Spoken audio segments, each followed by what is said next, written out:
हैं third isomerism की ओर, और हमारा जो थर्ड आइसोमेरिज्म है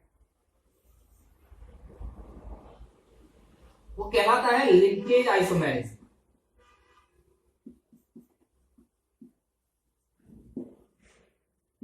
और लिंकेज आइसोमेरिज्म नाम से यहां पर क्लियर है, लिंकेज, ये जो कोऑर्डिनेट लिंकेज बनते हैं मेटल और लिगेंड के बीच में, अगर मेटल और लिगेंड के बीच में बनने वाले कोऑर्डिनेट लिंकेज में डिफरेंस है तब ये फिनोमिना आपको एग्जिबिट होगा, दिखाई देगा। That means it is due to the difference in linkage. तो यहां पर लिख दे रहा हूं मैं, due to difference in linkage between metal atom और आयन विद लिगेंड। तो ऐसा कब एग्जिबिट होगा? अब आपके दिमाग में एक चीज दौड़ गई होगी, क्योंकि लिगेंड के साथ कोऑर्डिनेट लिंकेज में डिफरेंस कब हो सकता है? जबकि लिगेंड आपका क्या हो? एमिडेंट लिगेंड हो। तो इसके लिए लिगेंड मस्ट बी एमिडेंट, वहां पर लिख दे रहा हूं मैं, एमिडेंट लिगेंड होना चाहिए। और एमिडेंट लिगेंड के एग्जांपल्स आपने देख रखे हैं, मैं एक बार फिर से दिखा रहा हूं आपको।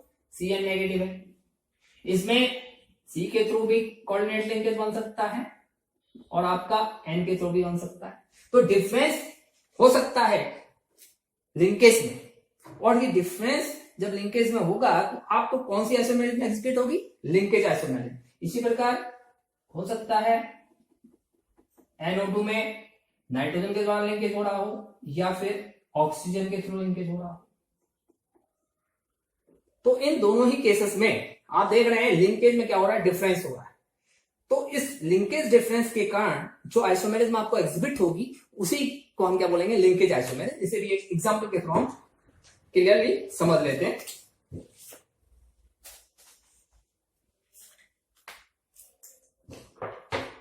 इसका एग्जांपल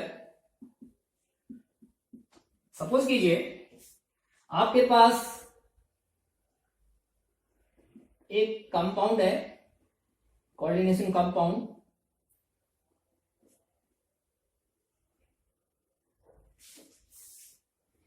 जिसका मॉलिक्यूलर फॉर्मूला है CONH3O5CnCl2। अब सपोज कीजिए हमारे पास एक स्ट्रक्चरल फॉर्मूला बन जाता है CnCl2, और एक स्ट्रक्चर फॉर्मूला हमारा ये बन जाता है CONH3O5NCCl2। देखिए दोनों में सबसे पहले हम आयनाइजेशन आइसोमेरिज्म को चेक करेंगे। ये 2Cl नेगेटिव आयन दे रहा है, ये 2Cl नेगेटिव आयन दे रहा है, तो यहाँ आयनाइजेशन आइसोमेरिज्म आपको देखने को नहीं मिलेगा। डिफरेंस क्या है? डिफरेंस है सेंट्रल मेटल एटम या आयन के लिगेंड साइनाइड के साथ लिंकेज में। एक बार एक के केस में ये बना रहा है कार्बन के थ्रू कोऑर्डिनेट लिंकेज, और एक में ये बना रहा है नाइट्रोजन के थ्रू कोऑर्डिनेट लिंकेज। तो यहां पर लिंकेज के कारण आपको आइसोमेरिज्म दिखाई पड़ रहा है, स्ट्रक्चरल आइसोमेरिज्म दिखाई पड़ रहा है। तो ये किसका एग्जांपल हुआ? लिंकेज आइसोमेरिज्म का। आई होप आपको लिंकेज आइसोमेरिज्म क्लियर हो चुका है। अब हम बढ़ते हैं इसके फोर्थ टाइप की ओर, और हमारा जो फोर्थ टाइप है वो फोर्थ टाइप है कोऑर्डिनेशन आइसोमेरिज्म। और इसको पहचानना बहुत ही आसान होता है, बहुत ही इजी होता है। इसके लिए जो आपके पास पहली कंडीशन है, both cation and anion should be coordinate ion. तो पहली चीज है इसमें, both cation and anion must be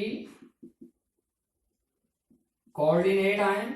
तो सबसे पहली रिक्वायरमेंट है, इसमें दो के दो क्या होंगे? कोऑर्डिनेट आयन होंगे। और it is due to interchange between ligands of both coordination sphere. दोनों ही कोऑर्डिनेशन स्पेयर्स के लिगेंड्स के बीच में इंटरचेंजिंग के कारण ये फिनोमिना आपको देखने को मिलेगा।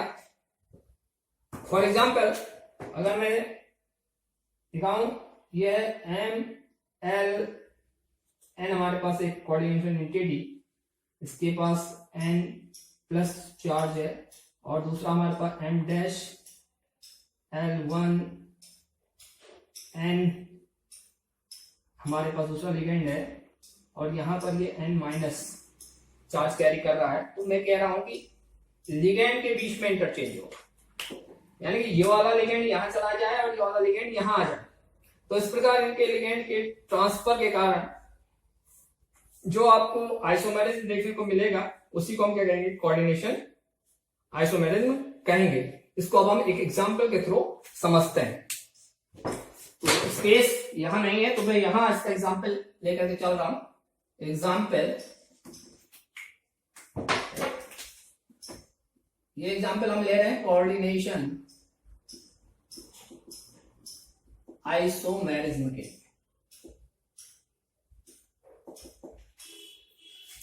जरा देखिए, सपोज कीजिए हमारे पास कोऑर्डिनेशन एंटिटी है CU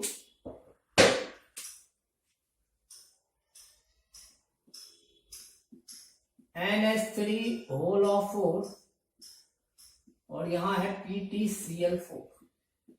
देखिए दोनों कोऑर्डिनेशन एंटिटीज हमारे पास क्या है, दोनों ही कैटायन और एनायन दोनों ही क्या कोऑर्डिनेशन एंटिटी में हैं। तो जैसे कि पहले ही मैंने कंडीशन कही थी, both cation and anion must be या शुड बी कोऑर्डिनेट आयन। तो यहाँ पर दोनों कोऑर्डिनेट आयन हैं, तो इसलिए कोऑर्डिनेशन आइसोमेरिज्म हो सकता है। अब कोऑर्डिनेशन आइसोमेरिज्म के लिए जैसा कि मैंने कहा, इनके बीच में क्या होगा, इंटरचेंजिंग होगी। अब इंटरचेंजिंग होगी तो ये CONH3 होल ऑफ थ्राइस, एक Cl इधर चला गया और एक NH3 यहां चला गया। देखिए इनमें इंटरचेंज हो गया between ligands of coordination spheres. ये भी हो सकता है, एक और Cl इधर चला जाए तो हमारे पास कंडीशन हो जाएगी। एक कंडीशन ये भी हो सकती है Cu NH3, एक और Cl अंदर चला गया और इसी तरीके से यहां एक NH3 और अंदर आ गया, और एक आपके पास ये भी कंडीशन हो सकती है Cu Cl होल ऑफ 4 हो जाए और यहां Pt NH3 होल ऑफ 4। तो देखिए हमने सेम मॉलिक्यूलर फॉर्मूला कंसीडर करते हुए यहां पर 3 तो 5 स्ट्रक्चर फॉर्मूला लिख दिए डिफरेंट टाइप के। ये आप देख पा रहे हैं, स्ट्रक्चरल फॉर्मूलाज में डिफरेंस है, इनके मॉलिक्यूलर फॉर्मूलाज क्या है, सेम है, केवल स्ट्रक्चरल फॉर्मूलाज में डिफरेंस है। और वो भी डिफरेंस क्यों पैदा हो रहा है, क्योंकि कोऑर्डिनेट कैटायन और एनायन के लिगेंड्स के बीच में क्या हो रहा है, इंटरचेंजिंग हो रही है। तो due to interchanging of ligands of coordination spheres जो आपको आइसोमेरिज्म देखने को मिलेगी, वही क्या है, कोऑर्डिनेशन आइसोमेरिज्म है। अब इस केस में भी जरा देखिए, सबसे पहली चीज तो मैं आपको एक चीज ये बता दूं, जब इस तरीके के दो कोऑर्डिनेशन स्पेयर वाले कोऑर्डिनेट कंपाउंड आपको देखने को मिलेंगे, तो आप ऑक्सीडेशन स्टेट निकालने के लिए इस चीज को अप्लाई कर सकते हैं। यहां पर देखिए जो नेगेटिव चार्ज लिगेंड है वो 4 है और उनका जो टोटल नेगेटिव चार्ज है क्या है, -4 है। इस -4 को काउंटर बैलेंस कौन करेगा, इन सेंट्रल मेटल एटम या आयंस का चार्ज करेगा। और यहां पर 2 सेंट्रल मेटल एटम या आयन है आपके पास, तो दोनों में ये इक्वली डिस्ट्रीब्यूट हो जाएगा। तो ये +2 एक कैरी करेगा चार्ज और +2 दूसरा कैरी करेगा।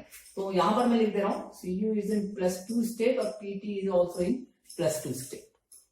कभी कभी ये होगा कि जैसे 5 हो जाएगा तो आप कहेंगे कि इनको तो फिर हाफ नहीं, तो वहां पर देखना पड़ेगा आपको कि कौन सी ऑक्सीडेशन स्टेट में ज्यादा स्टेबल होता है आयन, तो उसके अकॉर्डिंग फिर आप उनकी ऑक्सीडेशन स्टेट को डिसाइड करेंगे। तो यहां पर 4 था तो 4 इक्वली डिवाइड हो जाता है +2 में, तो ये 2 के 2 क्या है, +2 ऑक्सीडेशन स्टेट में।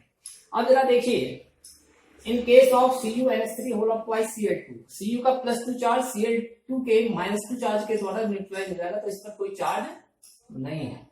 और ऐसे ही आप देखिए PtNH3 whole of twice Cl2 में Pt का +2 चार्ज Cl2 के -2 द्वारा बैलेंस हो जाएगा, तो यहां पर भी कोई चार्ज नहीं है। और विदाउट एनी चार्ज आप दो न्यूट्रल चीजों को जोड़ नहीं सकते हैं, तो ये वाला स्ट्रक्चर आपका नहीं फॉर्म होता इन रियलिटी, वास्तविकता में ये बनेगा ही। और दूसरी चीज जो है, जो हमारा जो सीक्वेंस है, उस सीक्वेंस में आप देखिए ये हो जाएगा आपका एनायन, तो एनायन को आप हमेशा कैटायन के बाद लिखेंगे, तो यहां पे लिख देंगे CuNH3Cl3। और इसी प्रकार यहां पर भी ये जो CuCl4 है ये एनायन है, तो इसको आप बाद में लिखेंगे CuCl4। तो ये अब आपके चार क्या हो गए, कोऑर्डिनेट आइसोमेरिज्म हो गए। आई होप अब आप कोऑर्डिनेशन आइसोमेरिज्म को भी अच्छे ढंग से समझ चुके हैं। तो ये था हमारा classification of structural isomerism in coordination compound. अब हम नेक्स्ट चैप्टर में या नेक्स्ट टॉपिक में कंसीडर करेंगे stereo isomerism in coordination compound.